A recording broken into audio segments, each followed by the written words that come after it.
law, court cases, and things like that. So we'll do the best we can, but just wanted to warn you that if you're getting ready to go to court, you need to really have somebody like Peter that's got that kind of experience that can guide you through that process.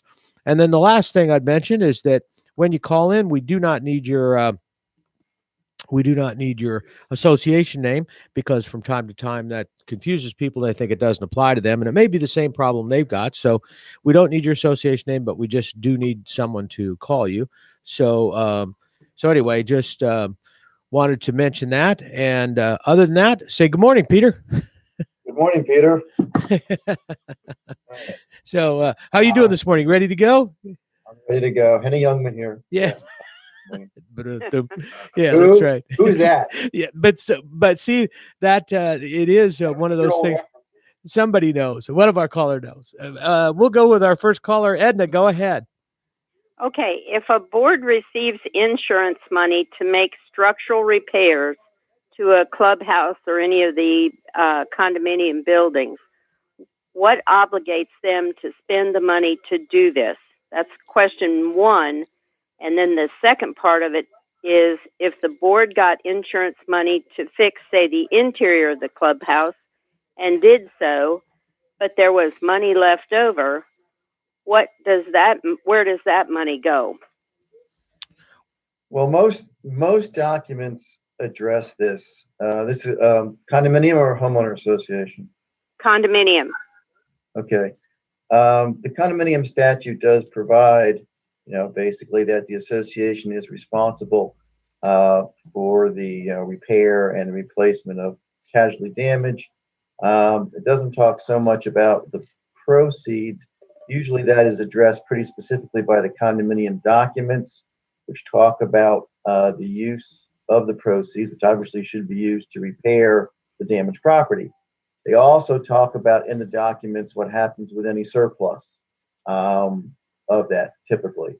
So typically that is addressed in the documents regarding the surplus, if there is surplus. And I would say I've been dealing with this recently in a number of situations. I get called in on these kind of situations because there's a lot of tax issues with insurance, or there's potential tax issues with insurance. But one of the things that I've found, and it's becoming more and more prevalent, it's definitely the position that we take, is that we take the position that for insurance, the association acts as agent for the homeowners in terms of that type of situation. And sometimes even with insurance policies, you'll see that the check is actually, when they make out a check for repairs, the check will actually be made out to, your mortgage company and the owner or whatever. But we take the position that the agency is, I take the position that the agency is an agent, the association is an agent for the unit owners. And as such, then they'd have an agency obligation or an agency responsibility, which is to act in the best interest of you in terms of how the money is done. It's your money, so they would have to spend it in accordance with your direction. So if they get this money in, there should be some designation, either a modification of the budget, especially the reserve budget, that shows where this money is going to go. And then the members, because it technically would be the members' money, they should have the opportunity to vote on what it's going to be used for. Common property is difficult sometimes to say, well, I got this insurance.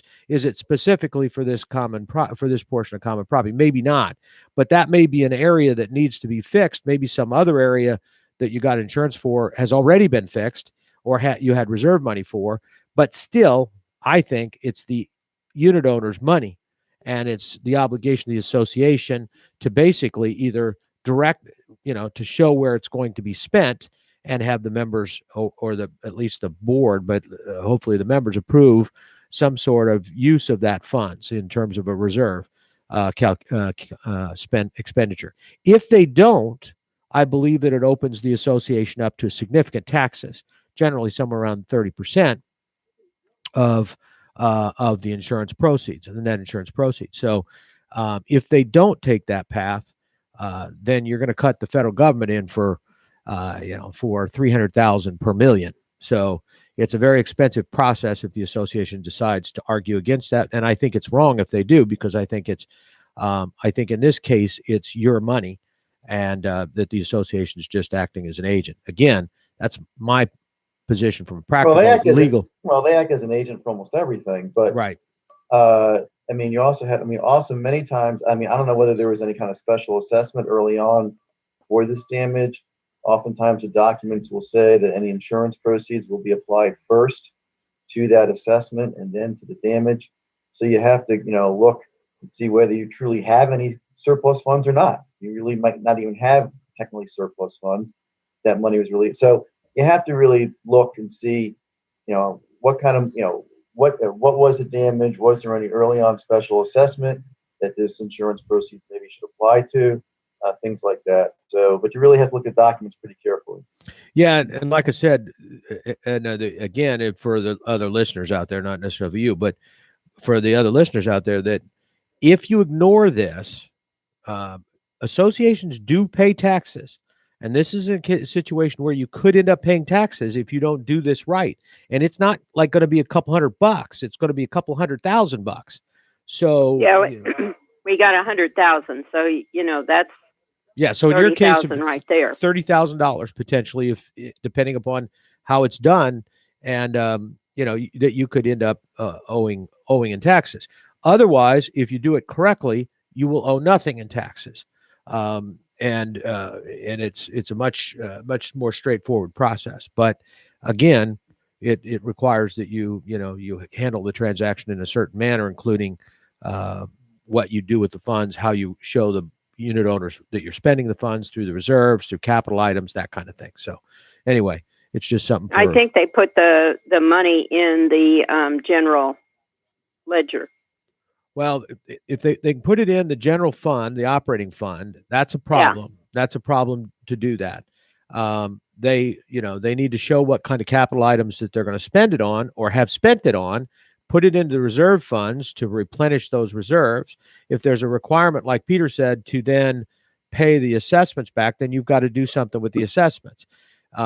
If that's the case, you got to refund those assessments. Now, you could reassess those assessments as a reserve contribution so that there's no net cash that goes out, but at least you have to show on your records that you followed your documents and that you refunded that money. And we'll usually run through that process and show on a statement of some kind the money coming back as a refund, and then an immediate assessment to fund reserve items in the budget that are capital items, so that the unit owners don't have any tax effect and the association doesn't have any tax effect. Because otherwise, the unit owners also are potentially subject to some sort of potential tax effect in terms of the receipt of those insurance proceeds if they don't handle it on their own in their own manner correctly. So anyway, so that's what people should be aware of in these situations. It is a very tricky situation. Okay. Well, thank you so much. No problem. Appreciate the question. That's a good question, and it's out there more and more. A number of associations are dealing with the same problem you're dealing with. So, all right. So that was a great call. Appreciate it, Edna. Second call, Connie. Go ahead. Good morning. Good morning. Does 718 require that our website show our investments and our general ledger on a monthly basis? No. Not required to be on the website. Yeah, that would be, and you really wouldn't, you wouldn't want some of that stuff there because it would potentially be open to the public. Many associations on the website will have a separate section that board members can go to access records, or sometimes that members can go to specifically to access records. But I think that's dangerous nowadays with the amount of insecurity there is in the cyber world and the lack of protection.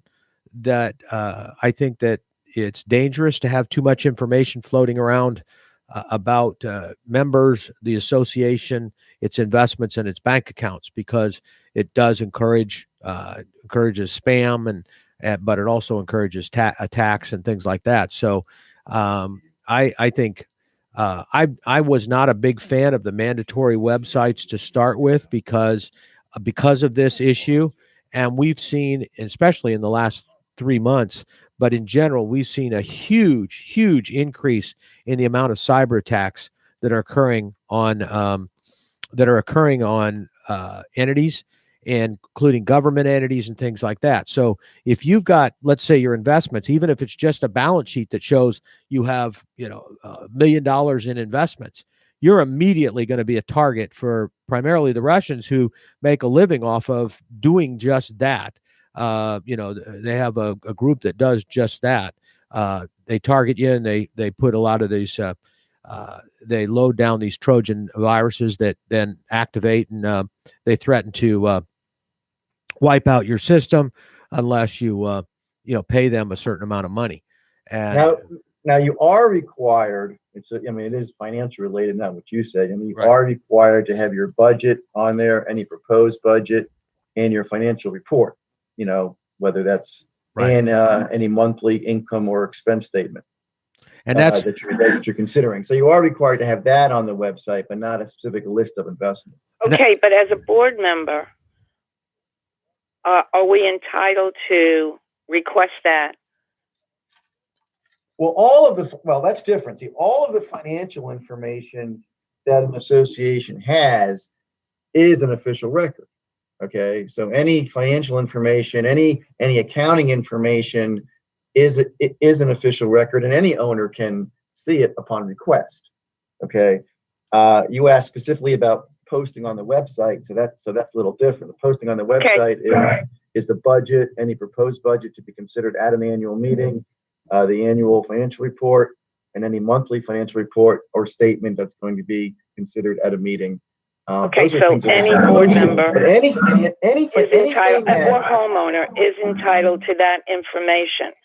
Now, secondly, we haven't had any information on our website for the past 3 out of 5 months because the president and treasurer voted on their salaries, and they're not allowed to do that. So they keep on throwing back those minutes, and they want them changed. But I say that would be illegal, because not only is it taped, it's written, and they just won't post those minutes. Well, I'm not sure why they're getting salaries. Yeah, me neither. What's that But about? anyway, but financial records. Well, they're not supposed to vote on their salaries. They're not supposed to get a salary. What salary? What salary? They don't get a salary. President, you can't pay compensation. Okay, you know what? They are also management and treasurer. Well, you get paid as a treasurer. Yeah, you don't pay the treasurer unless your bylaws say you do. And if the person that's getting paid as a manager is not licensed, then you got a problem. Well, he's licensed. He's got his CAM. Well, also, you're not supposed to have a service provider, okay, who's also a board member. But he's both. He's both the manager and the president of the board. Yeah, he's not supposed to be able to do that. You can't provide services if you're financially interested. That's right. So I have a problem with that, because the statute's not the most clear thing in the world. There's 2 parts about conflict of interest. One allows it with a 2/3 vote of the non-interested directors, but it has to be brought before the owners at their next meeting, and they have the opportunity to cancel that kind of contract. Another part of the statute simply flat out says that the association cannot enter into a contract with a service provider where that service provider, an officer or a director, has more than a 1% equity financial interest in it. Just flat out can't do it. And I think management's a service. So I advise my clients no type of service contracts with any company that an officer or director is affiliated with, or anyone in their family by the 3rd degree of consanguinity. So that's my view on that. But as far as official records go, I don't know how many units your condominium has. How many units, counting? It's under 300. Okay, so yeah, you have to have a website. The website information is relatively limited. Okay, we're on different topics here, but the website information is somewhat limited. But like I said before, any any kind of financial record that the association has in any shape, manner, or form is accessible, not including personnel records about employees. But Yeah. now you don't have to create records that don't exist, things like that, unless those are records that you're required to have anyway. Yeah. And I think it, like I said before, I think it's a very good idea not to have any of that public that you don't have to. And if you do have to have it available, then you make sure everybody's got passwords, because these cyber attacks that are occurring are real things. This is not stuff that's made up. I mean, for those that, remember, I think it was about a year and a half ago now, the city of Stewart got attacked. And they demanded $300,000, I think, or $200,000. We've had others in the community in the area. Like I say, the Russians tend to go for big money. The North Koreans tend to go for the $1,000, $2,000 deals, but they're out there, and that's real stuff. It happens, and they demand ransom and want money, or they threaten to destroy your system and all your records. And for many associations, the computer that they're using to use to access and host sometimes the website is the same computer that has all their financial records on it, all their receivable records on it, and everything else, and those will all be gone. So, I think you need to be real careful about how much information is public knowledge. Even the dollar amounts open you up for targets. And I think, as Peter said, you have to provide some of this stuff, but I think the state's going to have to relook at this. This is a real bad idea. And, transparency is great for the members, but transparency for hackers is not really a good idea. And I think that we've got a law here that's got some significant issues as it relates to cyber security and things like that. So anyway, that's just my 2 cents, or at least one. One other question. Yeah, go ahead. At the board meetings, they always waive the reading of the prior month's meeting, which means that if you weren't there, you don't know what happened the month before. That's why we're pushing that our website contains those minutes. Now they say that they cannot be approved. They can't be on the website unless they're approved. And yet we haven't had, as I said, about 3 out of the last 5 months have been approved because of one thing or another. Yeah. Well, so people don't really have a sense of what's going on. And we have a separate website, and it's just the owners that are on it. And I can't even put anything on that happened at the board meetings, even though these are the owners, unless they're approved. And it's like, we're in I don't know what to call it. Yeah. Well, many associations put their minutes on the website. Again, technically, under the statute, it's not one of the things that's required. The notice of the meetings is required to be on the website, along with the agenda and along with any documents that are going to be considered at the meeting. That's required to be on the website, but not the minutes. Well, I don't even think they do that because there's nothing on the website. They just. Well, it sounds like their website might not be in compliance, whether we like the website law or not. It's there, so right. And it needs to be complied with. Now, many boards do, as a matter of course, because I've done it myself, to be honest, in order to kind of move the meetings along. Sometimes they will take a motion to waive the reading of the minutes and deem them approved as written. Okay, and that's relatively common. Right? But the key word there is sometimes. I've been on the board for 6 years. I have never, ever, at any time, heard the past month's minutes, and I have brought it up many, many times that I think they should be read for the people who weren't here and they dismiss it and continue on. Well, that's fine, but we can't force that. So I wouldn't, waste too much time with that, guys, because there's simply no way to force that. But they are required to have the minutes, and the minutes, even though, if they don't read them, this is more of a pain, but they must be made available to any owner upon written request, because obviously they're part of the official records. So the minutes can't be secret, even though maybe they're not reading them, and you think that would be better. And I understand where you're coming from, and that's fine. But legally, can't force that. But what we can force them to do is to produce them and make them available and make copies available to any owner who wants to see them. Again, if they don't put them on the website for some reason. It sounds like to me, and I know I fall back on this all the time, and Mark knows I'm going to go where I'm going probably.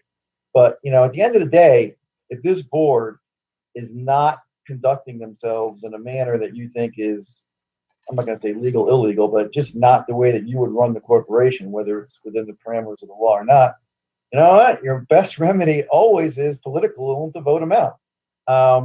But and to put in board members that that you believe act in a more transparent, proper manner. But that's a political solution. Again, legally here, I can't force them to read those minutes out. Your best bet, if they're not going to do that, is to get copies, and you can distribute them yourselves to people who want to see them. But can we distribute them if they haven't been? Well, if they haven't been approved, okay, they're not official minutes yet, and then sometimes associations will disclose them as draft. They'll say these are draft, unapproved, subject to being changed. Technically, they're not records until they are approved. So I guess they'll run 1 month behind or whatever until they get approved. But they have to be reduced to writing. So I tell my clients that if they have draft minutes, just mark them draft and say subject to revision. So then if somebody walks in and asks for a copy of last month's minutes as an owner, they would be entitled to it, even though they hadn't been approved. I don't know. I'm not sure how they would do it. They just might say no because they don't have any minutes yet. You may have to wait till they get to the revision. Yeah, because we get the minutes on the Friday before, the Tuesday. Well, and it doesn't give us much time because it's over the weekend, and then before you know it, it's Monday, and then Tuesday's here. Well, there isn't much we can do about that. But like I said, it sounds like eventually your solution here would be political. I know, and with 15 board members, I don't think we have a chance in hell. So that's a big board. Yeah. Thank you so much. Yep, no problem. Thanks. I'm not trying to be negative. Thank you. Okay, thank you. Bye. All right. Thanks, Connie. Appreciate the question. Jim, go ahead. Thanks for holding on. Good morning. Morning. You're having a busy morning. Yeah, it is. It's good. Must be the rain. Well, here it is. My questions involve emails generally and then specifically. And let me pose them in that order. I know that the law allows, fortunately, we don't come under the Sunshine Law, and the law allows board members to communicate with each other by email freely as long as they don't vote. And we do that. And I'm back on the board now. And I want to make sure that in today's world, where emails are so heavily used, that the communications between board members are not considered association records for the purpose of the 7-year rule, or for that matter, even for the purpose of filing them. We still have paper files for some things. So that's my first question. Are association records between board members totally confidential and not association records? They are not association records. I'm aware of at least one case that says an email between individual directors from their computer, from your computer to another director's computer or email address is not an official record. That is your personal property. Now, it's not. I could get it through a subpoena, okay, which is different. There was some kind of litigation going on, but I could, if I'm an owner, I cannot get access to that just through an official record request. Now, if the same case, if I recall correctly, if you send an email, and I know, Jim, this was not your question, but I'm just answering it for the radio audience, that if you sent an email to the manager, okay, on the association computer, and that email back to you from the manager on the association computer, that is a record, okay? But between individual directors, no. Yeah, and that And that do would you- include copy. If you copied, If you copy the manager, if you copied the manager, even if it was between two board members, you've got an issue because they tie it into the corporation's records. So if it's completely outside the association's control or access, then they're not obligated to maintain it. But if at some point they copy the association and the association becomes a party to that, even just as a byproduct of being copied on it, now you've got a responsibility. I would take that even further. So, to some degree, now that there's websites out there, there are associations that have set up internally emails where the board members have an email address that is hosted on the association's system. If you've got that those become association records, even if the conversation is just between two board members. Anyway, just throw that in there. So, well, the first part of your answer I assumed, and you've confirmed it. What you just added was, if you have the associate, we're very transparent here, and there's Right. no issues. These are more academic in nature, this question. We do maintain a website. We're under 150 units, fortunately, but we started one now in anticipation of having to someday make it more in compliance. We post the agendas and the minutes after they're accepted and all of that stuff.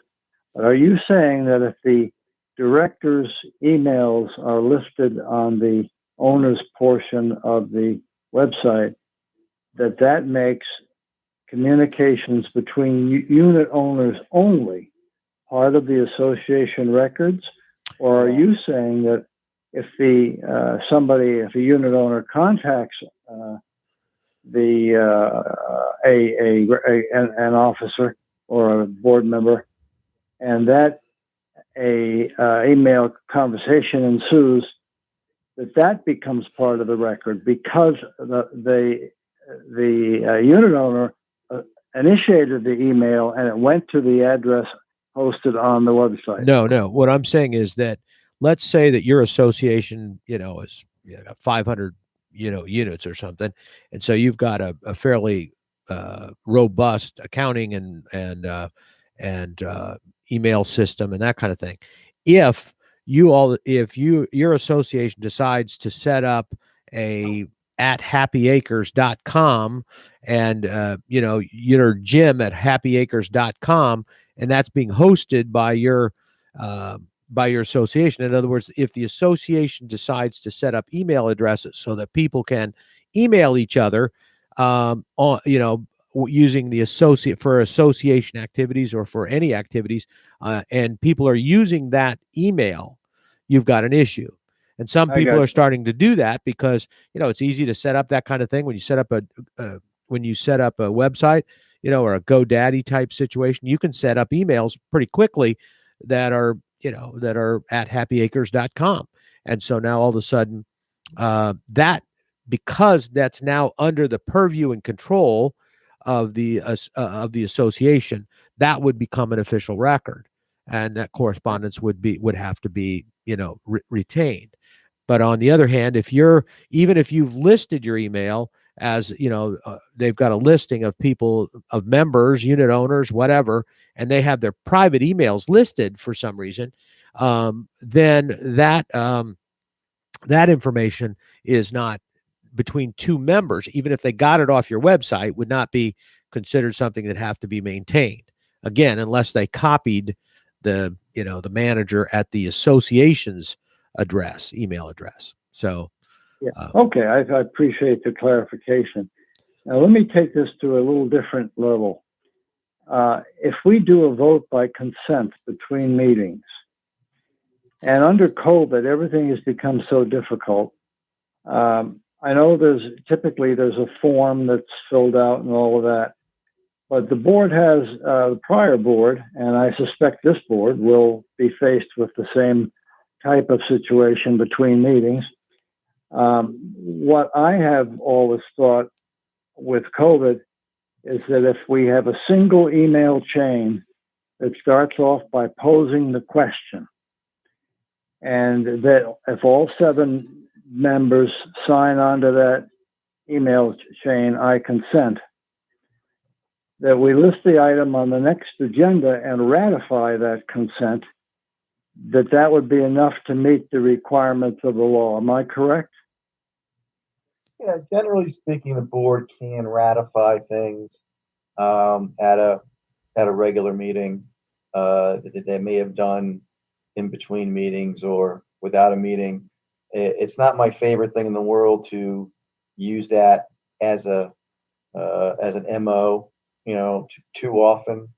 But yes, it is legal for a board to ratify action. But I think that I just don't like it to become like the way they operate. Period. yeah, and that's what I was No, going to no. get at, Peter. Don't you have to have some? I mean, I would assume Generally, you have that's to have a fine. reason why, but Let me jump back ratification in is- because I think I ratification is a, anticipate the next is a- question. And is your next okay, but question is my next question. Can we then use a printed copy of that email chain where all 7 board members have assented or consented as our backup document to support the ratification vote? I don't know. I guess. I mean, you can't. I mean, I'm not sure why you would need backup for that because ratification is ratification. But I guess that would show what you're ratifying. Exactly. I mean, the electronic record, Jim, should be enough. I mean, if you're talking about taking a vote electronically on an email situation, and everybody approves, and it's indicated as to who's approved, and so that it was a legitimate vote with the votes counted per board member. You had a quorum, and that's the other thing. You really need to make sure you've got enough people there that it's actually the board, that somebody's not being excluded. And then, if that's all done and you've got that, then yes, there's you can add the paper as additional evidence, but it doesn't make a difference because you got the electronic record, you've got the email chain. But yeah, my problem with ratification, even though technically it is a way to operate, is that on the other hand, it's also a way to circumvent the open meeting requirement, which and I don't know if there's going to be a case on this again sometime soon, but if ratification, to me, if it's used improperly or if it's used too much, then then what happens to the requirement that open board meetings with owners allowed to be there and speak? And if everything's ratified, then it's a fait accompli, and they don't have the opportunity to input to the board. Even though they can't vote, they can still speak on agenda items. So again, I know I'm talking out of both sides of my mouth, and I apologize, just being a lawyer today. But I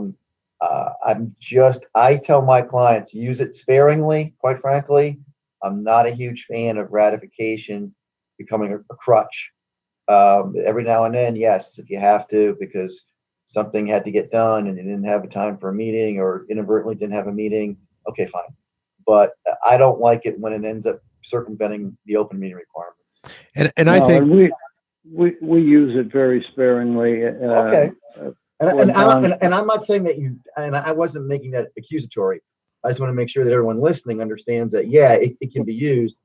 I don't think it should be used, very often. Yeah, and I think only when necessary. Yeah, and I think if that's the case, and it's a random thing because of because some action needs to be taken before the next board meeting, then certainly I think this is probably going to continue to hold up in a court situation and all that kind of thing. But my lack of planning doesn't make it your emergency. So Right. If this becomes a situation, the courts are going to just throw that out, because if I'm conducting activity in this manner on a regular basis, it's obviously a blatant effect on the law. It's a situation where you're just ignoring completely the purpose of the law, the intent of the law.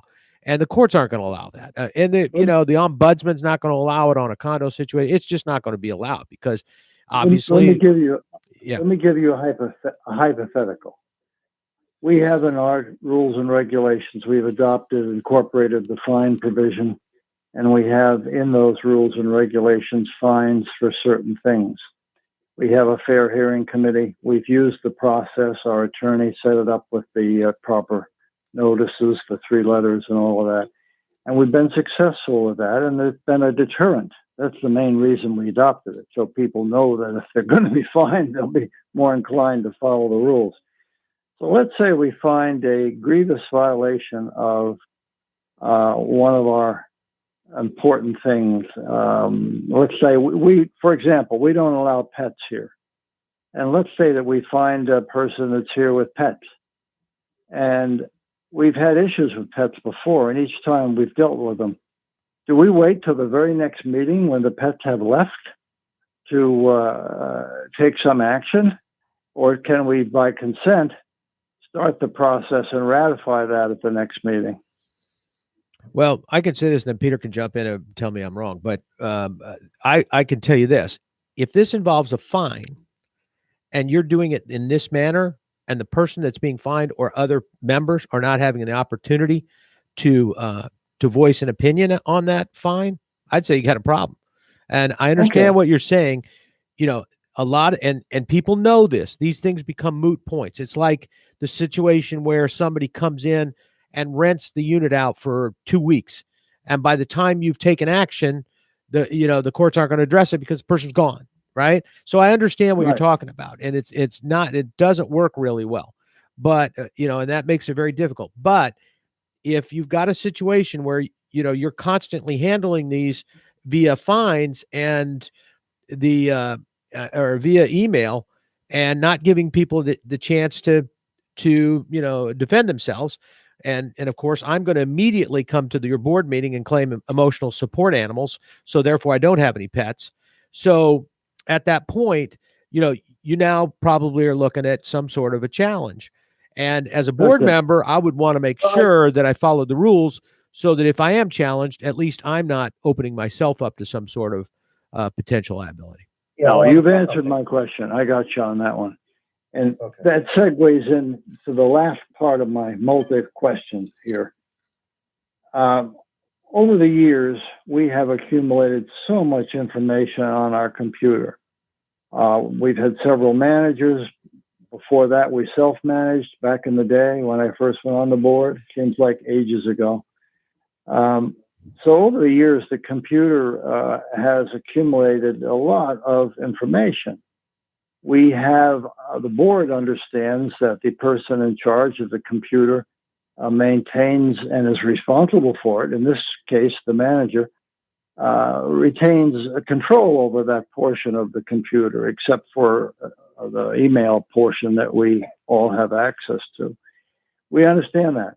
My question is it potentially, and this is hypothetical, and this might apply to other units, other associations listening. Over time, when you change, our computer is backed up every night, and it's protected as much as we can against theft. But over time, let's say the manager leaves, or the secretary in the office who also knows those information and works with the manager. Something happens to her, or she retires, and we're left. Not we, but a board is left with having to open up that computer and, more importantly, go through everything that's on it. Now, my assumption is, and this is hypothetical, my assumption is that such a board in that case would have to hire a forensic specialist to go through that, because wouldn't you end up deleting stuff and having to determine what stuff is, since we're keeping records now electronically, what's each of those things to be deleted meets the 7-year requirement? Well, I'm not the tech guy, but I would say no matter how the records are being done, whether it's electronically or paper or, whatever, yeah, I mean, before stuff gets deleted or shredded or whatever, you do have to make sure that that's not a record that you're required to keep. Okay. And I'm not, again, I'm not tech, so I don't know what that methodology would be. But yeah, I mean, there is a requirement that certain records must be kept forever, like your documents and the minutes of meetings and things like that. A few things. Everything else is 7 years, except for voting records is 1 year, and bids is 1 year. Yeah, Mark. You're way more technologically proficient than I am, but I mean, you have to have some method, I guess. Just if you are going to start destroying things or deleting things, that you don't delete or destroy stuff you're supposed to keep. Yeah, I think it's not necessarily a forensic as much, but you do have. I advise associations to first of all clean up their records as they go. There's way in the electronic age, it's easy to store stuff, and so we get lazy, and so we look at something and we say, well, we might need that, so we're going to keep it. All right, so all of a sudden now you've got millions and millions of things of information out there that you don't need. So the first thing to do is to go through your records and see what, as you mentioned, Peter, what's not an official record and get rid of it. If it's not an official record, get rid of it. And most of that type of thing can be done pretty easily. And after the 7 years, the emails, all of those kind of things, those things should be gone. There's no reason to be maintaining any of that. And in fact, most of the stuff that's out there isn't going to be an official record. So from that standpoint, I mean, it may not qualify as an official record. It may be just, a request for, whatever. I mean, it might just be a general innocuous type of inquiry that is not an official record of any kind. I mean, it can be spam. It can be a lot of things, I guess is what I was trying to say. So, Yeah. So get rid of all of that first. And then I think you do have an obligation to make sure that you're not getting rid of documents. But if you get rid of those documents by mistake, there's a whole different story there. They're going to look. It's one thing to intentionally get rid of records. It's another thing to inadvertently get rid of records. And so, you have an obligation, but I don't think you have an obligation to spend a ton of money on somebody to go through and write all kinds of programs to be able to determine, what words are in there and should we keep this and whatever. I don't think you need to do that. I think you can just, you can start getting rid of some of that stuff. And some of the stuff may not even be accessible anymore. It may be written in code or on programs that there's no longer any way to access the record. If that's the case, get rid of it. If you can't access it, you just get rid of it. Some of the stuff, after a number of years, there's no software out there that supports it. So if it hasn't been, upgraded, it's worthless. So that's what I would do, kind of go through some of that and just, but I'd clean it up ahead of the 7 years, make sure I get it done. We try to keep as much, I do anyway, being old school, as much like our contracts and things like that in paper copies in our files. I'm kind of insisting on that, and it's being done again. And that's good, because we would not know where to go to read those kinds of documents, board members, because we don't have access to the secure portion of the, and I'm not willing to take over access as secretary and relieve the property manager from that responsibility. So it is what it is, but we're getting good cooperation, and we're reconstructing our paper files. Yeah. I thank you, gentlemen. As always, it's a pleasure talking with you, and I always learn something. Thanks, Jim. Appreciate the call. Thank you very much. We got one more caller, John. We've only got a couple minutes. I apologize for that, but if you want to step in here and just kind of give your question real quick, maybe we can get you a preliminary answer. Oh, I got a good one for you. It's only 30 seconds. Board member votes, decides to change his mind before the next meeting when the minutes are voted on to be approved. Can he change his vote? No, too late. See ya. Yes. Sorry. Shouldn't have said anything. That's a good one. That's a good one, John. Appreciate that. And yeah, we'll get back to that next week too, because that happens. When can a board member change their vote, or what can they do if board members have changed their mind since the last meeting, or if more information has come to their attention? So we'll that's a good one for us next week. If you could call us next week, we'd appreciate it, and we'll talk about that, because that was a very simple and short answer, and we appreciate that. But it also was very it does lead to some interesting questions about what options board members have when information comes to their attention between the last meeting and this meeting relative to votes, or when there's been some other issues. So that's a good question, Don. We'll take that up next week. And Peter, thanks. I appreciate your wisdom, and I know our listeners do too. I appreciate all the things you provide for us on the show. We appreciate all the calls this morning. And John, I'm sorry we didn't get into yours in any detail, but do appreciate it. But for the other callers, Edna, Connie, Jim, we do appreciate all of the questions and the discussion, because it allows us to provide some information to our listeners. And like we say all the time, there's probably people out there that are a little shy and a little too timid to call, and you're helping them out. We appreciate that, and I think they appreciate that. And I appreciate you guys listening to us every Monday morning and joining us here on Condo Solutions. Monday mornings from 9 to 10 o'clock, we're here on WSTU Digital 1450. We're Martin County's Heritage Station.